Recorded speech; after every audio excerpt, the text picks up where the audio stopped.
Well, we're fortunate again to have with us this month Nathanial Ledbetter, who's the Speaker of the House of Representatives of the state of Alabama. Nathaniel, thank you so much for coming back to speak to us again. There's a couple of things that happened in the last session that was really, really important. It had to do with schools and charter schools and all that kind of stuff. So, where are we on that in Alabama? Well, the last session, we passed a AAA Act, Accountability Act, which gave us opportunity to put more money in schools. Uh, gives a chance for industries to make pledges to schools, and they can cut off on their taxes. So we increased that up to we went from 30 million to $50 million, and so that's going to be a tremendous benefit to schools that want to go that route, or the kids that want parents that want to take their. So it gives the parent the opportunity to use those scholarships to carry those kids to those schools. I know Cornerstone in Birmingham is one of them. They did a phenomenal job. I had a chance to visit it, and it's going to expand those kind of opportunities. So we're excited about that. I think that was a good move for school choice. We also put, of course, veterans could have when their children come in, they have a choice, a school choice for their children.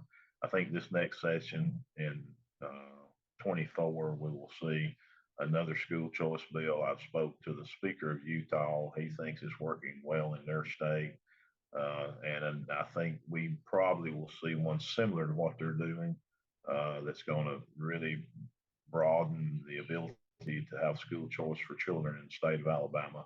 So, Well, does that include like kindergarten through 12, or will that include what grades are we? yeah, it'll be K 12.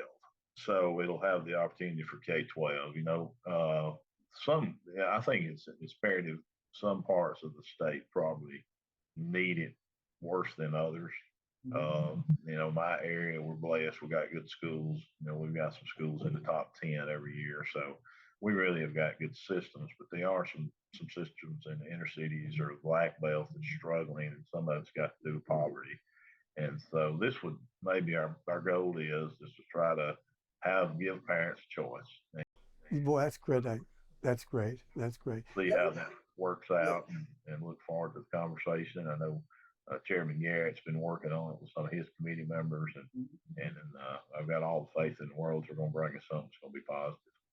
beautiful, beautiful. Thinks about time for Alabama. The other thing is that I read about, and I was really excited about it because I think it's so important, was financial uh, information uh, to high school seniors. Now that to me was, I don't know whose idea that was, but that sure is a good one.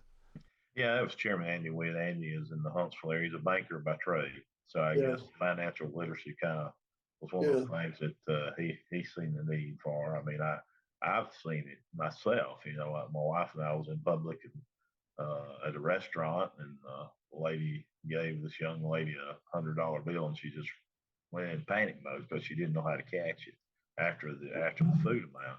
So I think that's yeah, what he's saying too. It's just soft skills on how to handle money, and right, how to be aware of how you do your timesheet, how you do you maybe count change even, and right. how you balance a checkbook and things like that. So I think it's a good program. I'm excited that he is able to bring that forward and pass. Well, I think, well, I think it's a great program. So many young people, college people, wouldn't know how to handle a checkbook for anything. And again, it's interesting that we have this. I don't know what any other state that does, but it just shows that Alabama is really in the forefront of proper education that these kids can use in real life.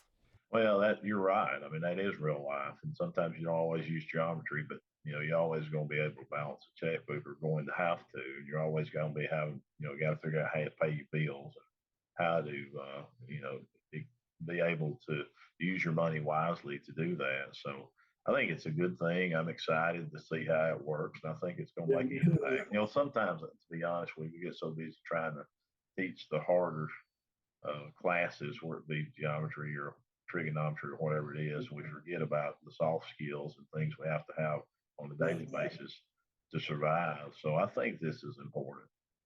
Absolutely. Well, Mr. Speaker, thank you so much for being with us again, and hope to speak to you again in the near future. And good luck in the new session coming up next year. And I can see that you're working hard and you're working for the people of Alabama. Thank you. Appreciate you having us on. I always enjoy visiting with you.